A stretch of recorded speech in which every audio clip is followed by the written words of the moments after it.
Bienvenidos a este nuevo programa de El Búho, programa de entrevistas y opiniones. El tema que vamos a tratar este día es un poco diferente a los temas que hemos tratado con anterioridad, aunque la idea es tratar una temática diversa. Hemos enfocado los últimos programas en aspectos políticos y no excluyendo el tema político en el tema de hoy. Sin embargo, nuestro invitado es un psicólogo social porque pues queremos abordar la problemática nacional, socioeconómica y política desde la perspectiva de la psicología social. Guatemala es un país con muchos problemas. Tenemos el fenómeno migratorio, que se calcula que casi 1000 personas se van a diario de Guatemala hacia los Estados Unidos. Y bueno, ese es un problema que se ha tratado desde la falta de empleo, etcétera, pero desde la perspectiva de la psicología social probablemente tiene causas o consecuencias que no sabemos con exactitud. Marco Antonio Garavito Fernández es nuestro invitado para tratar este tema. Él es originario de Baja Verapaz, es como yo, egresado de la Escuela Normal Central para Varones, somos UIFAS, y él es también catedrático de la Universidad de San Carlos de Guatemala. Ha escrito libros también sobre su temática y se mantiene muy relacionado a tratar a personas y a colectivos desde la perspectiva, como decía, de la psicología social. Bienvenido al programa, Maco. Así mismo. Estás en tu casa. ¿Qué nos cuentas de tu vida? ¿Cómo vas? ¿Muy ocupado? Bueno, primero, gracias por la invitación. Es un gusto estar con ustedes, además compartir con vos, pues, ¿verdad? Como bien decía, somos UIFAS de mucho corazón. Y desde luego estamos en este proceso de trabajo con la Liga Guatemalteca de Higiene Mental ya hace varios años. En mi caso, con el seguimiento de un programa de búsqueda y reencuentro de niños desaparecidos por la guerra, que ya tengo 23 años de estar acompañando familias. Hemos logrado 526 reencuentros familiares, así de la nada. Pero ahí estamos, Byron, en este país tan complicado. Y desde luego me agrada mucho que haya una intención de abordarla desde esta otra perspectiva, porque al final somos seres humanos, estamos conformados por emociones, estamos conformados por un montón de procesos cognitivos, etcétera, que a veces no se toman en cuenta en la política. Parece que la política fuera una cosa fría y al margen del ser humano, y no es cierto. Los que hacen política para bien o para mal son seres humanos con toda la estructura y composición que los seres humanos comunes y corrientes tenemos. Entonces, gracias por la invitación y que le demos un girito, digamos, a este enfoque. Hay muchos temas relacionados a que pueden abordarse desde la psicología social, que frecuentemente lo común es abordarlos desde la propia realidad. Pero hay temas que la realidad no se los explica. Por decir algo, y vamos a tener muchos puntos. Pero, por ejemplo, vemos a Guatemala como un país, algunos dicen que es como país, que es un país que no tiene viabilidad de país, que no es viable como país, que no reúne las condiciones de un país normal, de un país, bueno, yo sé que todos los países tienen problemas, pero muchos países encuentran soluciones y van cambiando, van adelante, progresan. Pero de Guatemala se habla como un país fracasado. Inclusive en el pasado vinieron muchos visitantes de organismos internacionales que decían o nos calificaban como un país perfecto para cometer un crimen, o por ejemplo como un paraíso de asesinos. Es decir, en resumen, como que fuéramos un país fracasado, ¿verdad? Ya. Y claro que uno puede analizar de muchas formas esto, pero ¿cómo ves vos esta situación, esta realidad desde la cual pues, nos califican muchos como un país demasiado atrasado, que teniendo tanta riqueza no sale adelante. Ok, mira, es complicado. Es complicado porque hay varias aristas desde cuál plantear tu interrogante. Yo la primera que diría es que yo por lo menos no estoy de acuerdo con esa afirmación. Yo te podría decir, efectivamente tenemos un Estado fallido, como se ha hecho siempre, pero el Estado en su estructura histórica de desarrollo es fundamentalmente sectores sociales que le han dado, entre comillas, viabilidad. ¿Qué quiero decir con esto? De que aquí el fracaso es de la estructura de poder que este país ha gobernado por siglos. Y eso es una cosa. Y otra cosa es que el pueblo, el país, su desarrollo, su riqueza, no esté apto para el desarrollo. Lo que pasa es que hemos tenido una estructura de clase, de poder, que ha impedido y lo sigue impidiendo que haya esa posibilidad. Eso es uno. Lo segundo es que hay que tener cuidado porque hay una tendencia que en este fracaso, digamos, de la vida cotidiana y de todo esto, haya una tendencia de, en algún sentido, culpabilizar a la población. Este país no camina porque el pueblo es esto y es otro. Este país no camina porque el pueblo elige de nuevo a los mismos corruptos y pendejos de siempre. Etcétera, etcétera. Esa es una intencionalidad. Es muy perversa la intención porque finalmente entonces a lo largo de siglos se ha ido minando la autoestima de la gente en el sentido de que se asume responsable. Las iglesias evangélicas ortodoxas hoy día, y no hoy día, hace un buen tiempo, le cargan la mano al elector cuando lo llevan a votar por esta gente y en el camino asume su error y asume su fracaso y asume su baja autoestima por lo que hizo. Ya sea porque si ganaba fulano iba a venir el comunismo a comernos vivos o qué sé, todas esas cosas que vos sabés que se manejan a la hora de la cuestión electoral. Cuando en el 2015 nos fuimos a la calle y logramos meter a la cárcel a Pérez Molina, a la Valdetti, y en ese proceso, los famosos analistas, perdón que lo diga así, vinieron en el análisis de que nos habían manipulado, que la embajada de Estados Unidos, al final le quitaste la autoestima a un pueblo que salió a la calle a luchar y a pelear, por lo que fuera. Pero entonces al final nosotros tuvimos nada que ver, solo nos manipularon como marionetas. Y eso se discutió mucho y se planteó mucho. ¿Qué pasa, Byron? Que al final entonces le vas quitando a la población su valor en los procesos y vas cargando responsabilidad en quienes no la tienen y entonces este país al final de cuentas no ha caminado porque no ha logrado encontrar una senda de desarrollo a estructuras de poder que correspondan a este país que tenemos, de magnífica gente, de comunidades muy luchadoras, de comunidades muy trabajadoras, de riqueza en general natural. Este es un país hermoso en muchos sentidos. Y a veces uno se pregunta cómo es posible que con todo lo que nosotros tenemos, estas estructuras de poder que han gobernado por muchísimo tiempo sean incapaces. Es que son incapaces porque la intención en esa estructura de poder no es darle el beneficio del desarrollo y bienestar al pueblo. Eso está claro, ¿verdad? Entonces la primera cuestión es esa. Yo no comparto mucho esa visión porque es una visión históricamente desarrollada. Esto viene desde la colonia, ¿verdad? Por eso una de las cosas que yo valoro mucho es la emergencia después de los acuerdos de paz de los pueblos originarios, porque si uno revisa, si estudiamos, si leemos, y hay mucha literatura de lo que fue la colonia, uno sabe que estos pueblos originarios pudieron haber sido acabados literalmente como en otros países, y sin embargo mantuvieron su presencia a través de su cultura, su cosmovisión, su lucha, su esfuerzo, y ahora están los pueblos ahí, digamos, en ese proceso de desarrollo. Voy a terminar con esto, con una imagen, una anécdota que a mí me encanta mucho.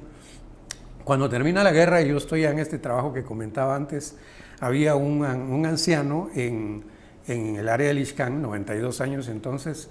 Él vivió en la CPR, 14 años, el anciano huyendo con toda la gente en las comunidades de la selva. Y yo le dije, mire, yo los admiro, ustedes son heroicos, ¿verdad? ¿Y cómo le hicieron? Le digo, ¿cómo le hicieron? Y me dice, el asunto es que esto que acaba de terminar para nosotros, los mayas, es la pequeña guerra. Y claro, la pregunta lógica es cómo va a ser, si la vivimos de cerca y fue una tragedia. ¿Cuál fue la gran guerra? Y el anciano me dice, la época colonial. Es decir, cómo está inserto en ese imaginario toda esa construcción en negativo para la gente del pueblo de este país a lo largo de siglos, ¿verdad? Entonces, por eso es que no caminamos, por eso es que hay necesidad de replantearnos, digamos, qué hacer con este país, pero no en función de la gente nada más, sino de sus estructuras de poder, de cómo se ha conformado. Al final de cuentas, esa imagen que parece como de referencia nada más es muy real. A nosotros nos ven como servidores de un sector social, a nosotros nos ven como una finca, o a nosotros nos ven como un patio trasero, todas esas cosas que se han discutido mucho. Entonces la gente hoy día ya llegó en la lógica de que el asunto es vivir, porque a lo largo de mucho tiempo no ha permitido construir. Pero en su fondo, y te lo digo por referencia directa de lo que hago en el campo, la gente está muy deseosa de encontrar un espacio para crecer como persona, como comunidad, en un país que sea de beneficio para ellos. Eso está ahí, eso no está muerto. Afortunadamente no está muerto. Lo que pasa es que no hay alternativas. Y la gente dice, ¿y qué hacemos? Si queremos vivir mejor, ¿pero cómo? ¿Verdad? Nos han engañado.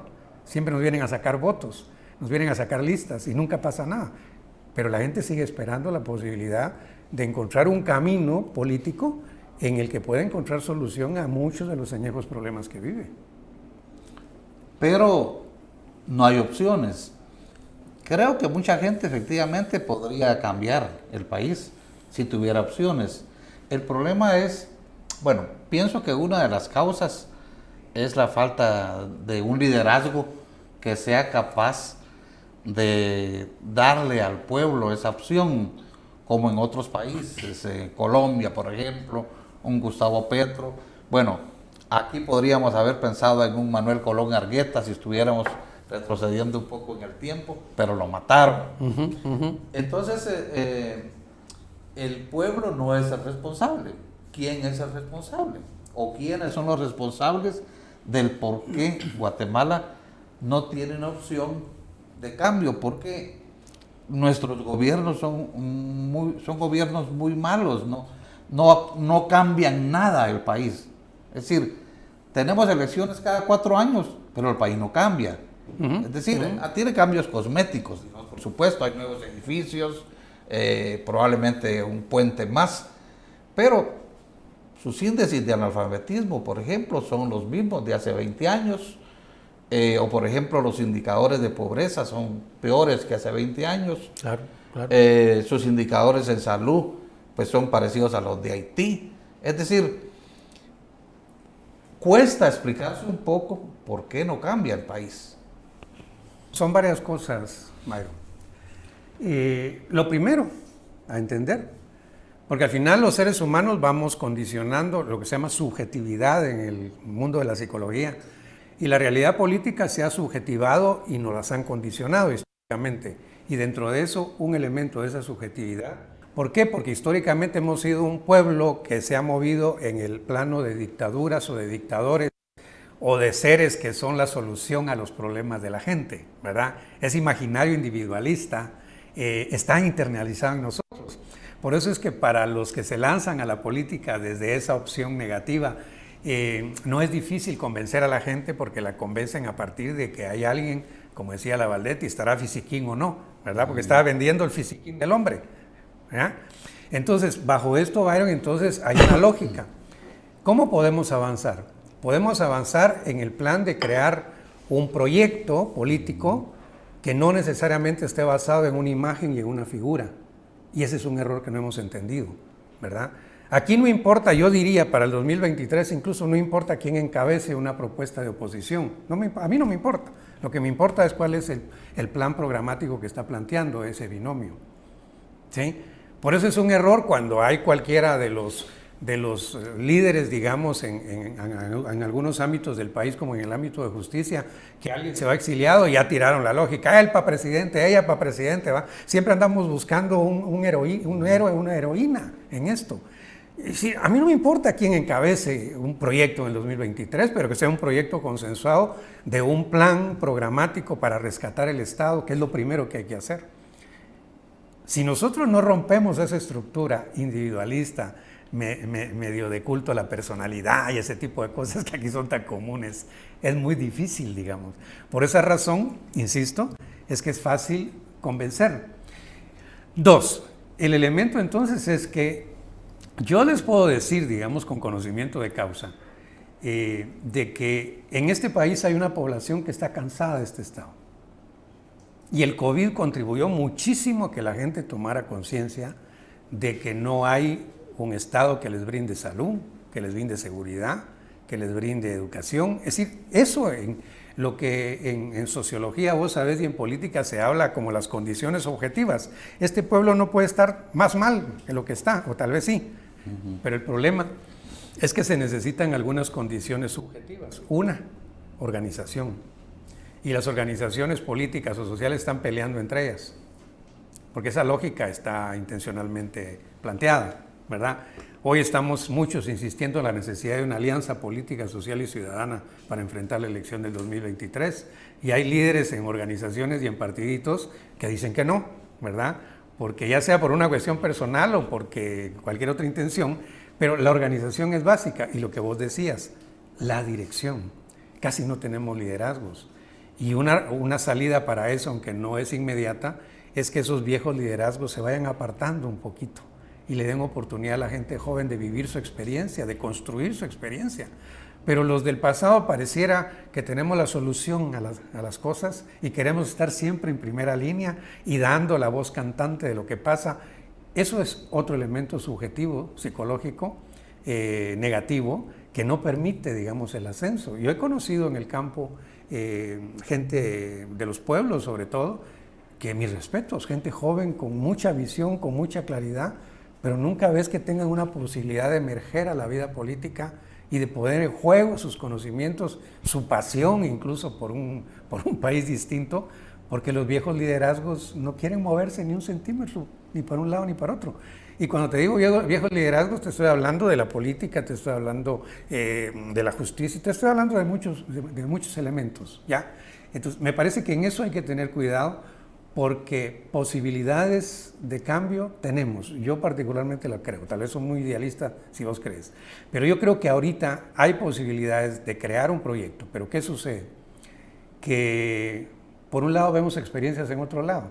Cuando fue lo de Chile, hay que ser como Chile, ¿va? Como fue Bolivia, hay que ser como Bolivia. Ahora Colombia, hay que ser como... No, hombre, tenemos que encontrar nuestro propio camino, y aquí tenemos una clase política y económica muy especial.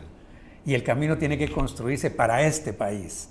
Y ese camino tiene que ser, a mi entender, una alianza política, social y ciudadana amplia, con un plan programático básico y mínimo, que es rescatar el Estado de las manos de esta gente corrupta. Punto. Sí. En las redes sociales en los últimos días se comenta mucho, uno ve muchas reacciones señalando al pueblo, de que la gente es muy indiferente, que la gente no reacciona, que la gente no sale a las calles, que la gente no protesta. Se palpa eso en muchos comentarios de las redes sociales, que la percepción es que la gente está dormida, que la gente no despierta, que el pueblo de Guatemala como que está dormido. Pero esto lo vamos a tratar después del corte, porque vamos a escuchar unas entrevistas en ese momento para ver también qué opina la gente de este problema y de este tema que estamos abordando.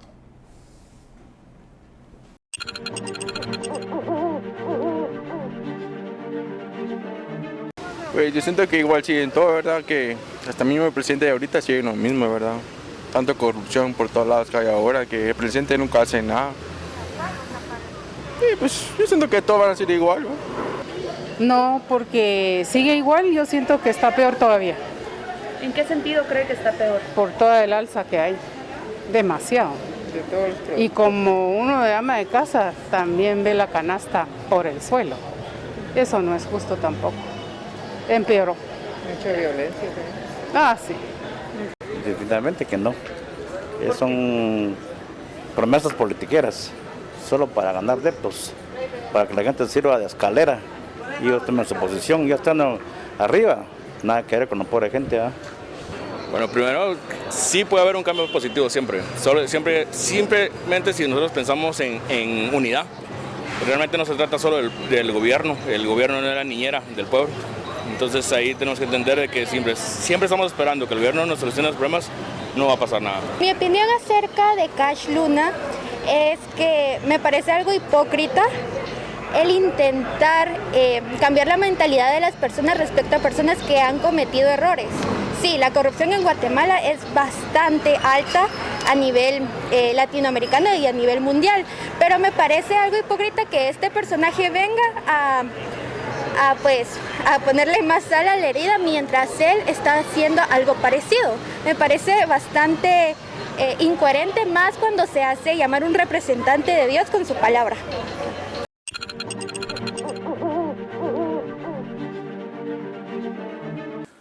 Bueno, continuamos con Marco Antonio Garavito, psicólogo social. Estamos abordando perspectivas de la psicología social respecto a la problemática socioeconómica y política de Guatemala. Estamos en estos momentos preguntándole a Maco qué opina sobre una reacción casi común, muy generalizada en las redes sociales, acusando al pueblo de Guatemala, a la sociedad guatemalteca, de ser indiferente, de estar dormida, de no reaccionar frente a una situación pues, que la gente supone que afecta al país, fenómenos como la corrupción, la ingobernabilidad, qué sé yo.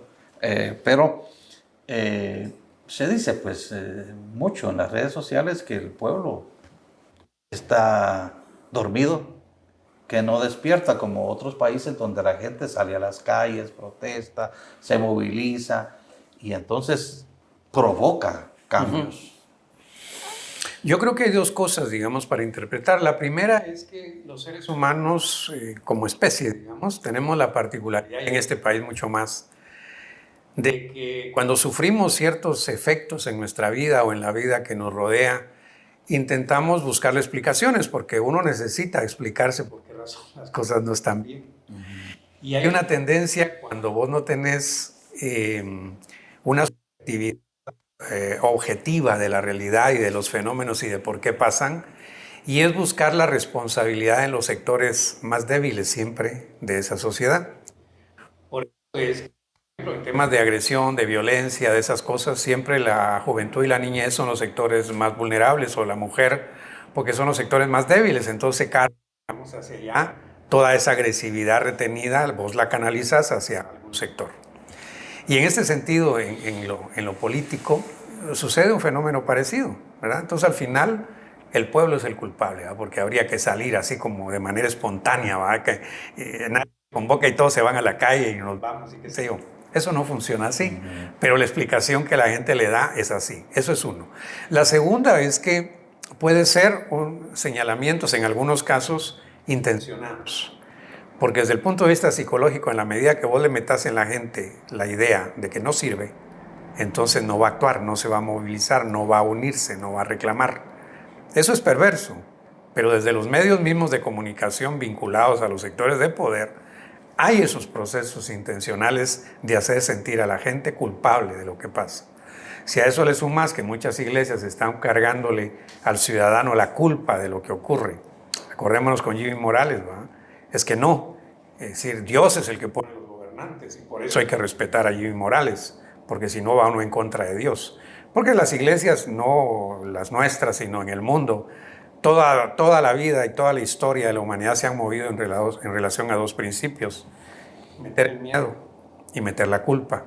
Ninguna religión funciona, sea la que sea, si no es a través de la culpa y el miedo. Y acá eso es fabuloso en el sentido de cómo se usa. Entonces, esas dos cosas hacen ver que la gente es la responsable. Y la segunda cuestión en global es que con mucha frecuencia los ciudadanos, al estar al margen del análisis, de hablar, de discutir sobre nuestra realidad, la desconocemos. ¿Qué quiero decir con esto? Que eso de que la gente no lucha, no se mueve, es falso. Es falso.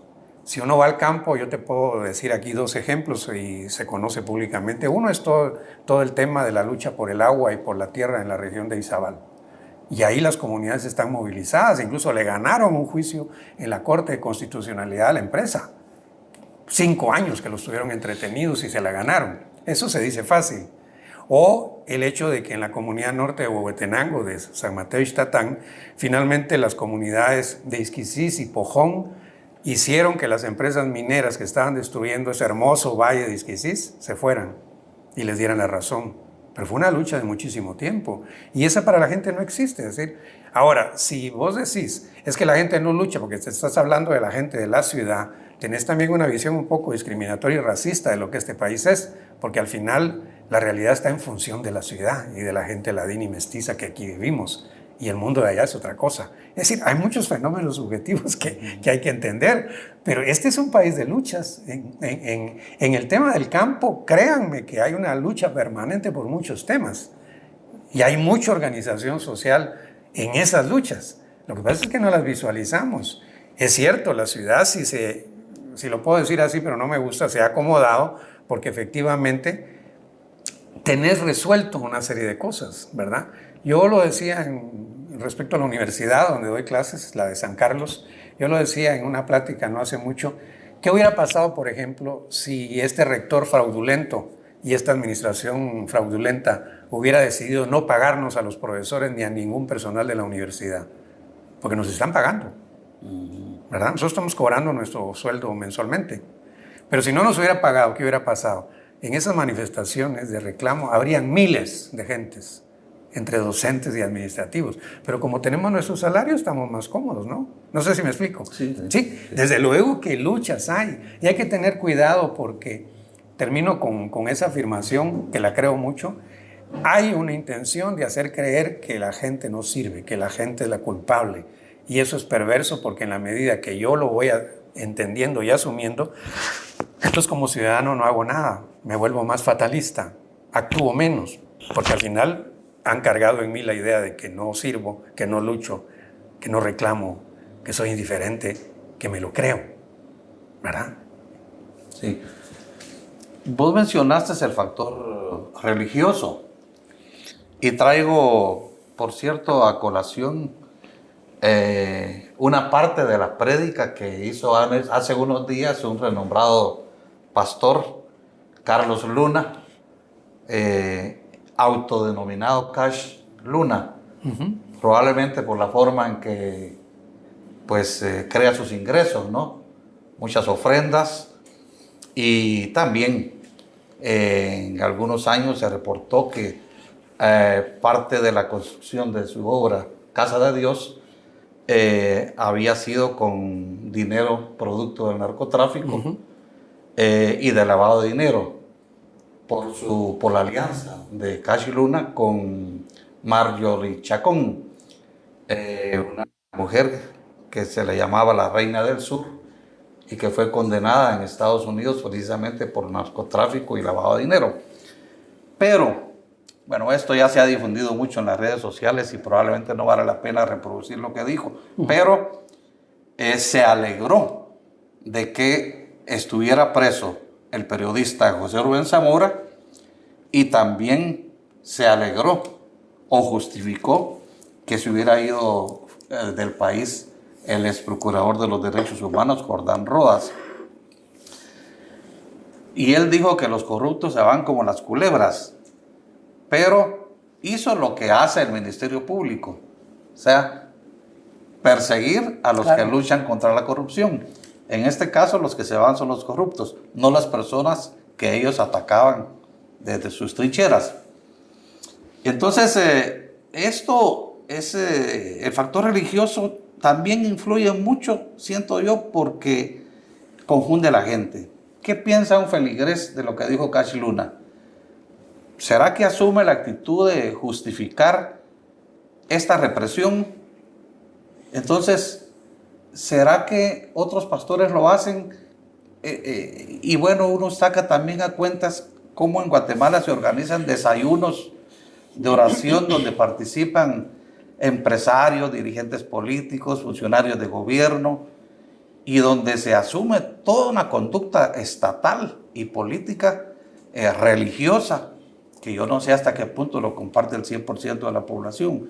Pero digo, el factor religioso como que determina también lo que está pasando en el país en función de esta crisis y de esta, digamos, la manera de gobernar, que es robar y no hacer nada en función del bien común.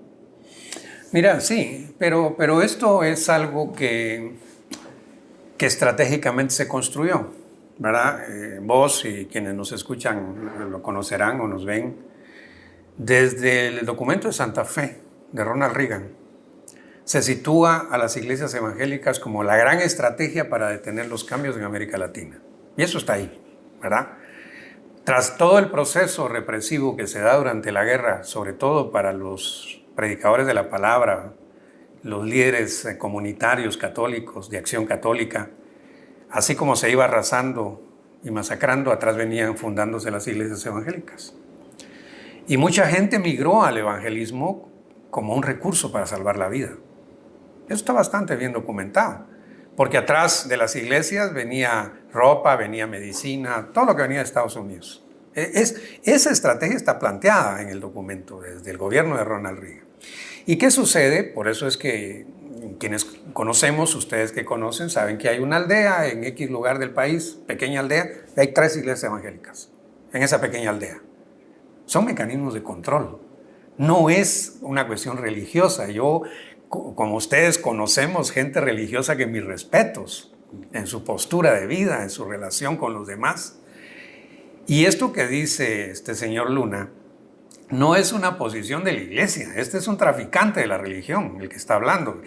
Porque podemos caer en el error de decir así son los religiosos y empezamos entonces a castigar a todos los religiosos. No, en este país hay religiosos muy buenos, muy humanos, con un trabajo muy digno con la población y con sus comunidades, ¿verdad? Estos no, estos son traficantes de la religión, él y muchos más.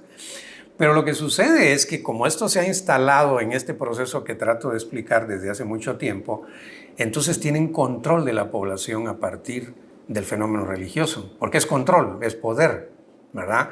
Es decir, ¿cómo es posible que con todo el discurso, digamos, de la familia tradicional, de los pastores, de las iglesias evangélicas, que se ha ejemplificado en muchas cosas, desde la ley de juventud que no permitieron que caminara en el Congreso porque había un capítulo de educación en la sexualidad, en fin, todo ese discurso, digamos, de la familia modelo, etcétera, y ninguno de ellos, que yo sepa, ha hecho un señalamiento público sobre el modelo de familia de Yamatel y su pareja. El presidente de la República de este país, ninguno ha dicho absolutamente nada. ¿Qué te está diciendo eso? Que se están manejando en el discurso por el poder, por el dinero, por los recursos que manejan. Entonces, cuando este señor hace esa declaración, es muy preocupante. Y aquí sí yo quisiera retomar un poco lo que sirvió mucho en el proceso de campaña de Gustavo Petro, ¿verdad? Y su vicepresidenta, porque ellos insistieron, y este es un buen ejemplo, de que esta gente que gobierna, que tiene el poder, está cargada de odio, ¿verdad? Tiene un terrible odio con todo aquel que intente, pretenda o quiera tener un país distinto. Porque en la declaración de Luna, de Cash Luna, si ustedes quieren la vuelven a ver con este juicio, lo que destila es un profundo odio. No solo por Jordán y por Zamora, sino por todos aquellos que intentan hacer del país un país distinto, ¿verdad? Equivocadamente o no, esto no es el punto, ¿verdad? Y eso es preocupante y hay que tenerlo muy presente como pasó en Colombia, porque tenemos que reconstruir el país para beneficio de la mayoría, pero tenemos que hacerlo un poco desde el principio del amor, no del principio del odio, porque como bien se decía, esta gente, mejor si estamos violentos contra ellos, mejor si nos vamos a la montaña de nuevo a luchar, qué sé yo, porque eso es lo que les sirve de justificación. Y ese odio visceral que tienen por todo lo que es diferente a lo que ellos creen y quieren, es muy preocupante porque el odio es un mal consejero y que puede llevar a cosas muy terribles en este país que ya no las queremos, ¿no? Entonces, para concluir, sí, la religión es un factor, pero de nuevo, como sucede con la población, no castiguemos a todos los religiosos por esto, ¿verdad? Desde luego hay gente interesada, malintencionada en todo este rollo, pero yo que trabajo en el campo conozco gente maravillosa, evangélica, católica, costumbristas mayas, que mis respetos, ¿verdad?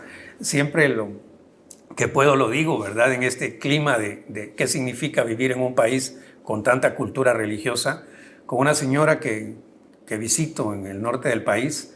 Ella tenía 31 desaparecidos, le hemos encontrado 3, le quedan 29 desaparecidos. Pero en toda esa relación con los familiares del programa de búsqueda de niños desaparecidos, ellos saben que yo no soy creyente, lo saben, lo hemos hablado. Y cuando yo llego y me despide, siempre va al carro, yo me voy a subir y me dicen, antes que me suba, Marco, espérate, no te subas. Yo sé que vos no crees en Dios, pero yo te voy a dar mi Dios para que te acompañe. Y me persigna y me besa en la frente. Es un acto de amor increíble. En otro caso dirías, no, que te lleve el diablo y ojalá te mueras en el camino porque no crees en Dios y no sé qué. No, es decir, tenemos que entender que en esa diversidad de país que tenemos, la tolerancia por el que es diferente es esencial. Y esto que Cash Luna hizo demuestra que lo menos que él tiene es un principio religioso genuino y sano. No lo tiene, para nada.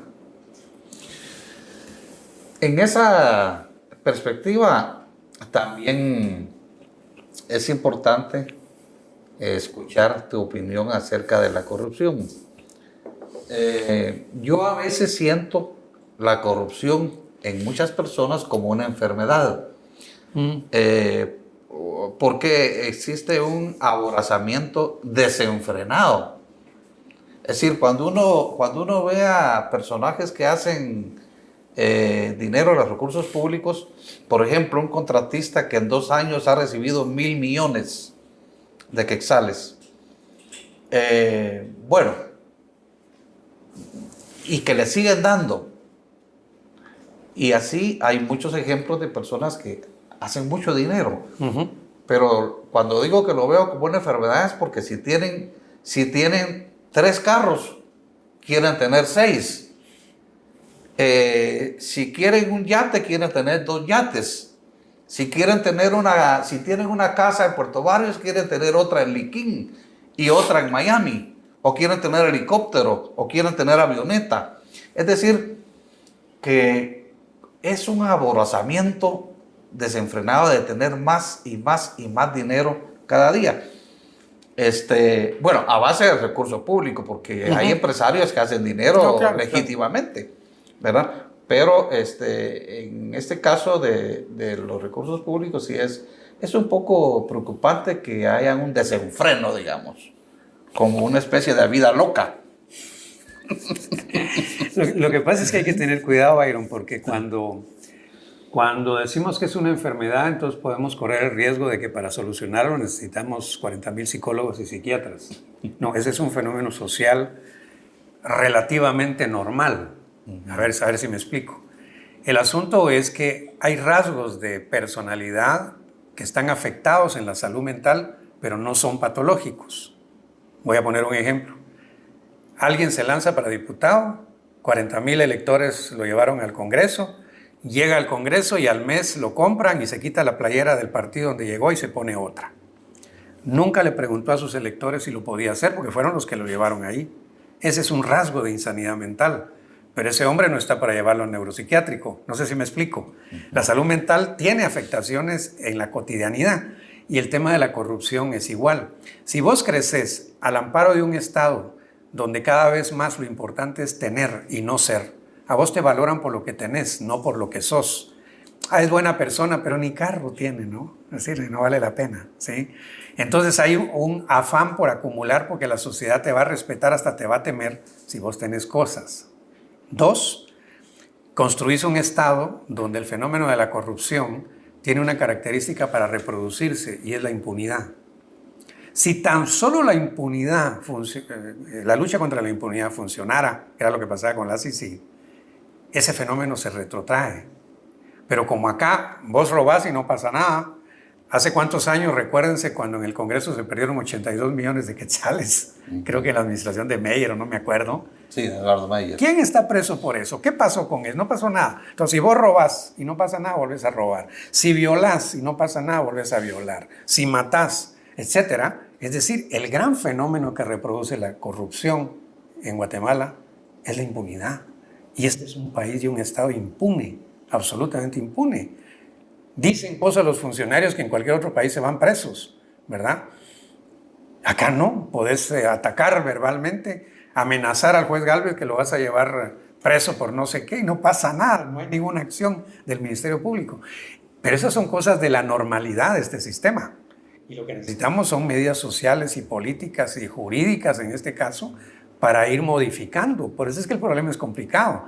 Pero hay que tener cuidado Yo se lo digo a colegas tuyos mucho, se los decía en un tiempo, cuando decían es que en este país hay mucha violencia, somos un país enfermo. No, no somos un país enfermo. La violencia se ha vuelto un recurso normal, aceptado, normalizado. La patología de la violencia son estos que se meten ametrallando como en Estados Unidos, porque la violencia es en sí mismo el goce de la violencia. Acá no, la violencia se usa porque obtenés algo que te sirve, dinero, poder, miedo, lo que sea, ¿verdad?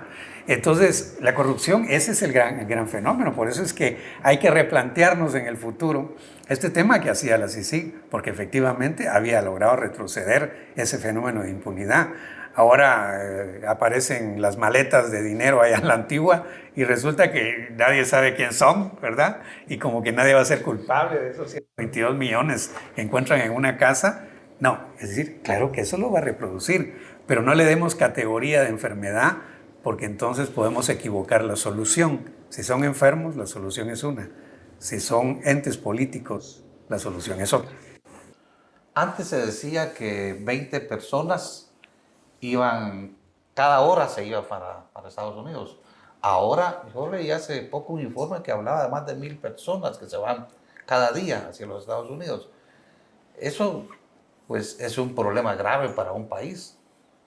Se va un recurso humano que, bueno, el que se va pudo haber sido aquí un médico, un ingeniero, un astrónomo, qué sé yo.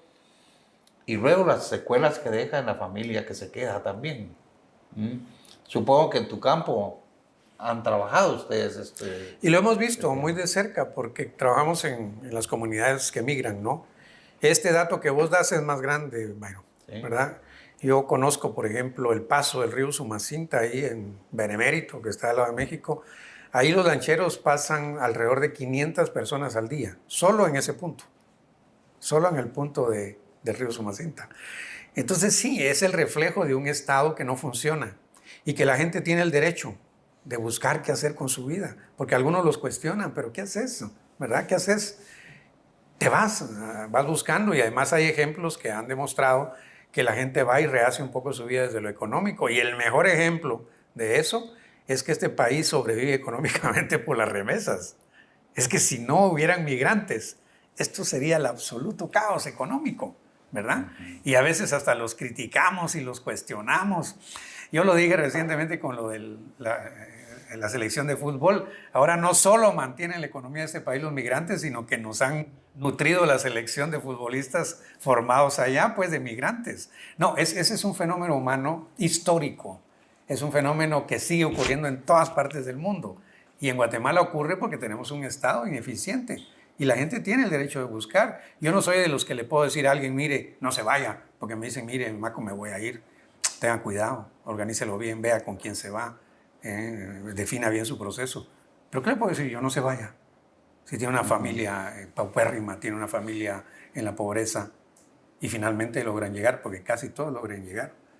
Aquí el tema es que en lo público hay todo un discurso del gobierno de Estados Unidos. Que ahora yo puedo decir de que el 100% de gente que yo conozco, familias que sé que se fueron en el norte del país, el 95% han llegado y están trabajando en Estados Unidos. Porque la mano de obra latina para Estados Unidos es fundamental. El discurso político es otra cosa, pero todos entran, casi todos entran.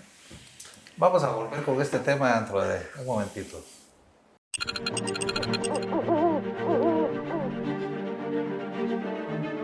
Volvemos con Marco Antonio Garavito, nuestro invitado de hoy en el programa El Búho. En el segmento anterior hablábamos un poco sobre el aumento de las personas y de las familias que se van de Guatemala hacia los Estados Unidos. Y bueno, explicaba Marco Antonio un poco sobre las causas, pues, y sobre el fenómeno en sí. Pero la causa, digamos, es la problemática socioeconómica, la falta de políticas públicas, mucha gente desempleada, sin ingresos, que no tienen otra forma de enfrentar sus necesidades económicas. Entonces, en este tema de las políticas públicas también resulta que los gobiernos son un producto de unas elecciones Y en las elecciones pues, participan partidos políticos y por lo general nosotros vemos a la misma clase política. A mí no me gusta mucho usar el concepto de clase política porque como que no es clase o saber clase de qué, pero los políticos que vemos casi siempre son los mismos. Sí, claro. Aunque cambian de camiseta, como decías hace un momento. Pero por ahí quisiéramos un poco orientar ya la parte final de la entrevista, porque, digamos, tenemos unos políticos de siempre que no responden a los intereses sociales, que no responden a sus afiliados, a sus votantes, ¿verdad? Y entonces, es consecuencia de eso, pues es de que los problemas de Guatemala están siempre así o peor. El asunto es que, bueno, estamos ya en un proceso preelectoral, ¿verdad? Aunque no haya convocatoria, ya todo el mundo se está moviendo. Y yo creo que en ese sentido es bueno comentar y decirles que es necesario que también en ese análisis del proceso electoral metamos una buena parte de esta parte humana o psicológica, si ustedes quieren, porque finalmente los políticos son seres humanos, ¿verdad? Es decir, no son un ente abstracto aparte de esto, y tenemos que valorar esa parte humana y psicológica a la hora de querer decidir sobre esos procesos. Y lamentablemente, digamos, la estructura política, como bien decías, es una estructura de dinosaurios, ¿verdad? Es decir, aquí es la política de dinosaurios. Usted, si por ejemplo usted está con esa idea de que qué bueno que Portillo va a regresar, por favor piénselo, ¿verdad? Piénselo. No solo sobre porque... todo con las relaciones que tiene ahora. Pero el asunto es porque cuando no hay opciones, vos sin tener conocimiento de la realidad política te enganchás con una imagen, ¿verdad? Es que el hombre habla fuerte y el hombre, qué sé yo. Es decir, esas son pamplinas a la hora de decidir y de dirigir un país. Y además ya lo demostró. Él como otros, ¿verdad? Él como otros. Lo que estoy llamando la atención es que necesitamos también valorar esa parte. Yo sé que esto es imposible, pero en estos políticos que van a participar, métale usted el tamiz, como sucede en cualquier empresa, que para contratarlo le pasan una evaluación de recursos humanos en una serie de características que tienen que ver con su personalidad. Si usted va a dar un voto por alguien que sabe que es un tipo agresivo, que es un tipo violento, que es un tipo machista, que es una mujer agresiva, qué sé yo, es su decisión.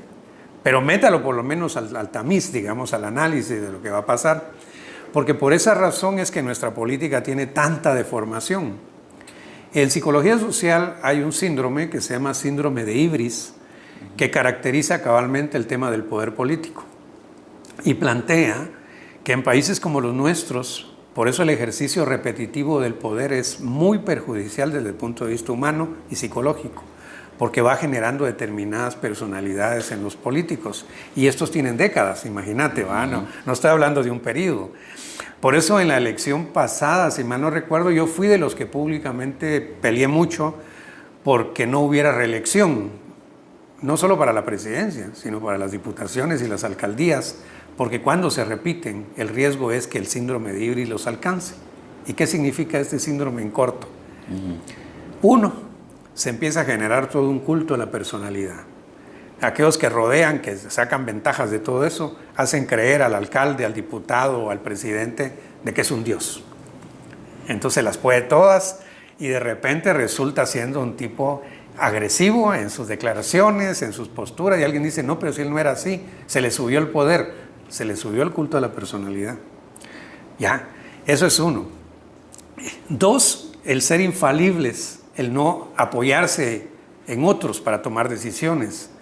Aún en la estructura militar se habla del mando único, es decir, el jefe de la unidad, el general, el coronel, en el plano que sea, es el que decide militarmente.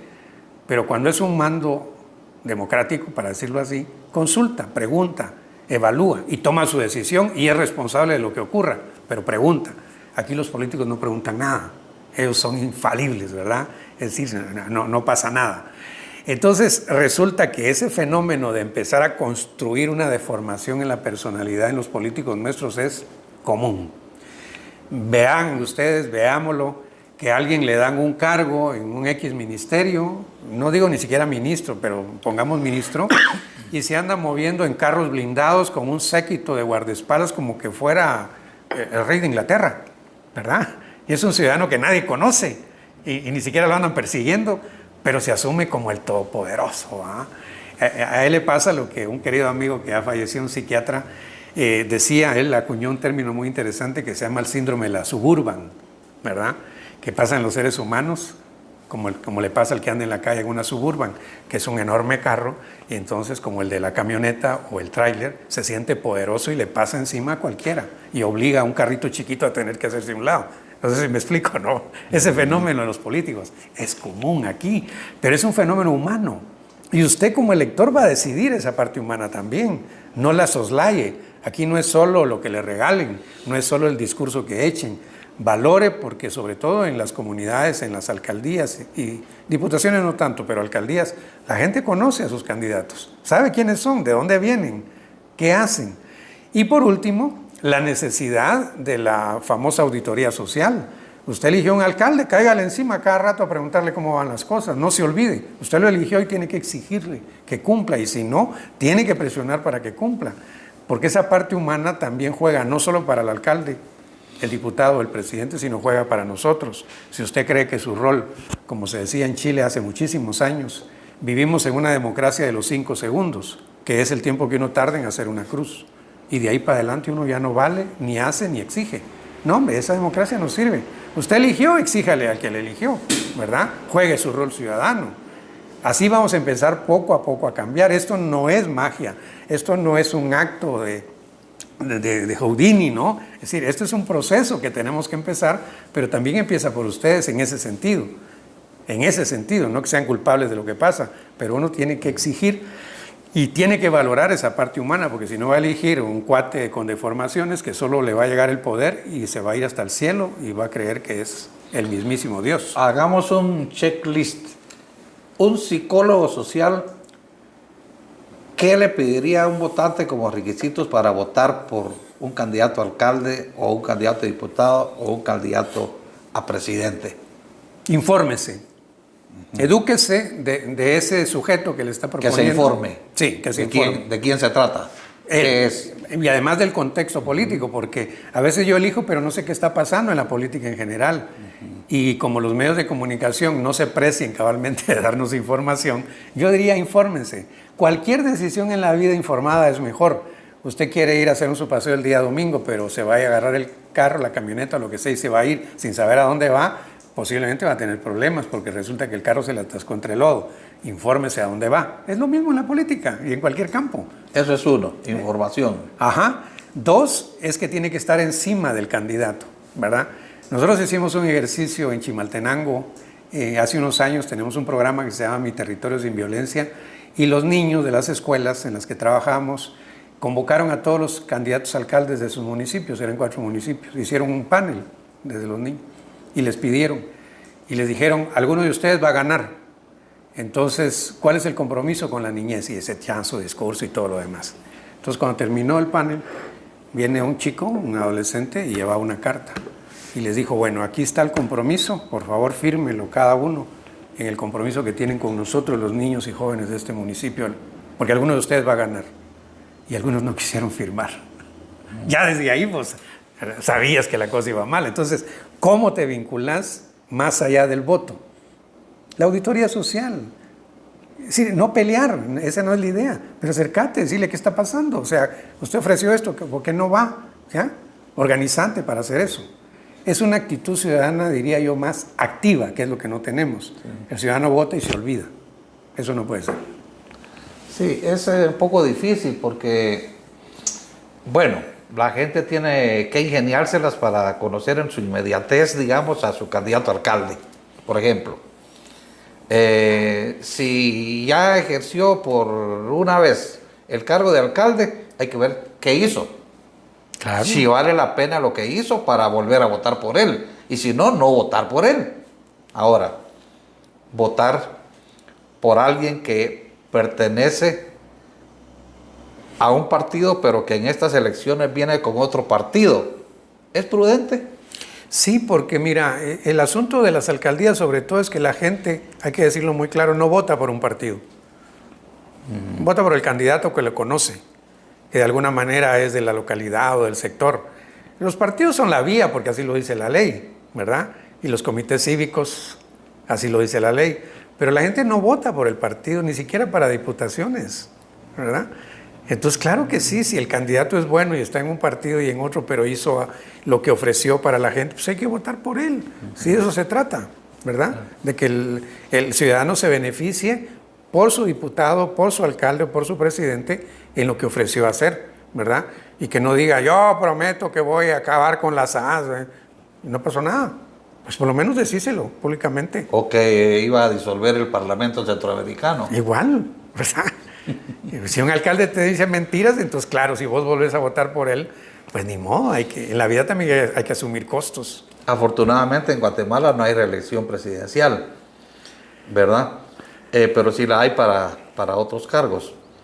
Bueno, pues nos ha dado mucho gusto tenerte en este programa, Maco. Quisiéramos haber conversado sobre el tema de los niños huérfanos o sobre el trabajo que realizas con familias que han sido afectadas por la represión, por el conflicto interno. Pienso que de repente quedas invitado Desde luego. para otro programa donde tratemos esto, porque a mucha gente se le ha olvidado realmente que hubo un conflicto, que hubo víctimas y que hay niños huérfanos y que hay viudas. Y perdón, termino rapidito, y es un tema necesario porque ese tema de la separación familiar por la migración se sigue dando. Yo conozco mucha gente que sus jóvenes migraron y no saben si llegaron, no saben si están vivos, hay gente desaparecida por migración. Entonces de repente lo abordamos y agarramos esa arista también porque hay sufrimiento humano, no solo por la guerra, sino por lo presente, y mucho. Bueno, pues estamos comprometidos a que vengas de nuevo. Muchas gracias, estamos viéndonos la próxima semana. Gracias por su atención y hasta la próxima vez.